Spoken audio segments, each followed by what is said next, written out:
Our beautiful channel. నేను భారతి. ఈ రోజు మీకు హెయిర్ స్పా వల్ల బెనిఫిట్స్ అండ్ యూజెస్ ఏంటి అండ్ హెయిర్ స్పా ఎలా చేయాలి అన్న దాని గురించి వీడియో చేయబోతున్నాను. So watch it. And hair spa వల్ల బెనిఫిట్స్ ఏంటి అంటే మీకు హెయిర్ డ్రైనెస్ అనేది తగ్గిస్తుంది, హెయిర్ డ్రైనెస్ అనేది తగ్గిస్తుంది, హెయిర్ ఫాల్ కంట్రోల్ చేస్తుంది. అండ్ ఇంకొకటి ఏంటంటే డాండ్రఫ్ ఏమైనా ఉంటే డాండ్రఫ్ కూడా క్లియర్ చేస్తుంది. డాండ్రఫ్ అంటే స్కాల్ప్ ఉన్న ఫ్లేక్స్ అయితే క్లియర్ అవ్వవు, అది అయితే ట్రీట్మెంట్కి వెళ్ళాలి. అదే నార్మల్ హెయిర్ స్పాకి అయితే షాప్కి ఉన్న డాండ్రఫ్ మాత్రమే క్లియర్ చేయగలం. సో స్కాల్ప్ ఏమైనా డ్రైగా ఉంటే ఆ డ్రైనెస్ వల్ల హెయిర్ కూడా డ్రై అవుతుంది, స్కాల్ప్ డ్రైగా ఉంటుంది. సో దానివల్ల హెయిర్ ఫాల్ అనేది జరుగుతుంది. ఆ హెయిర్ ఫాల్ కంట్రోల్ అవ్వడానికి, డ్రైనెస్ కంట్రోల్ అవ్వడానికి, నార్మల్ డాండ్రఫ్ కంట్రోల్ అవ్వడానికి మీకు హెయిర్ స్పా అనేది చేయొచ్చు. ఇప్పుడు ఎలా చేయాలి అనే దాని గురించి చూద్దాం.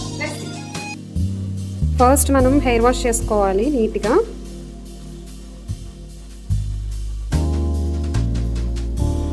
క్రీమ్ ఇట్లా మిక్స్ చేసుకోవాలి. ఒక బౌల్లో ఒక స్పూన్ తీసుకొని దాంట్లో స్కాల్ప్కి ప్రాబ్లమ్ని బట్టి మనం యాంపిల్ అనేది మిక్స్ చేసుకోవాలి. క్లయింట్కి డాండ్రఫ్ ఉంది కాబట్టి మనము డాండ్రఫ్ యాంపిల్ యూస్ చేయాలి. ఓకే, లారియల్లో డాండ్రఫ్ యాంపిల్ యూస్ చేసి అంటే ఒక స్పూన్కి హాఫ్ తీసుకోవాలి. అంటే ఈ బాటిల్ ఉంది కదా, హాఫ్ తీసుకోవాలి. ఇప్పుడు మనం వేరే బౌల్లో ప్లెయిన్ స్పా క్రీమ్ తీసుకోవాలి. అది మనం యాంపిల్ మిక్స్ చేయకూడదు, ఓన్లీ షాఫ్ట్కి పెట్టాలి. మనం ఇయర్ టు ఇయర్ సెక్షన్ తీసుకోవాలి. కంప్లీట్ హెయిర్ 4 సెక్షన్స్ తీసుకోవాలి. ఇయర్ టు ఇయర్ సెక్షన్ అంటే చూడండి ఇట్లా సెంటర్ పార్టిషన్ తీసుకొని year to year section, it side కూడా ఇయర్ టు ఇయర్ సెక్షన్ తీసుకోవాలి.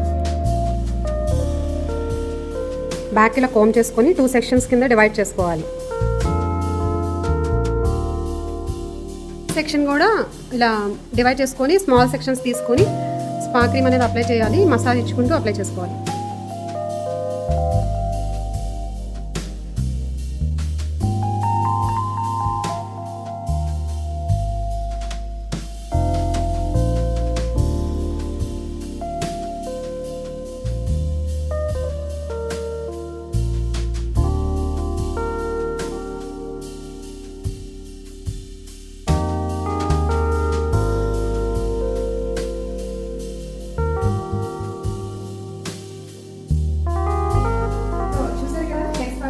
మీకు నచ్చినట్టయితే లైక్ చేయండి. ఏమైనా డౌట్స్ ఉంటే కామెంట్ బాక్స్లో కామెంట్ చేయండి. అలాగే ఈ జూలై 3rd నుంచి న్యూ బ్యాచ్ అనేది స్టార్ట్ అవుతుంది, బ్యూటిషియన్ కోర్స్.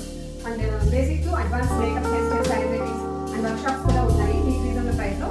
కాంటాక్ట్ నెంబర్కి కాల్ చేయండి.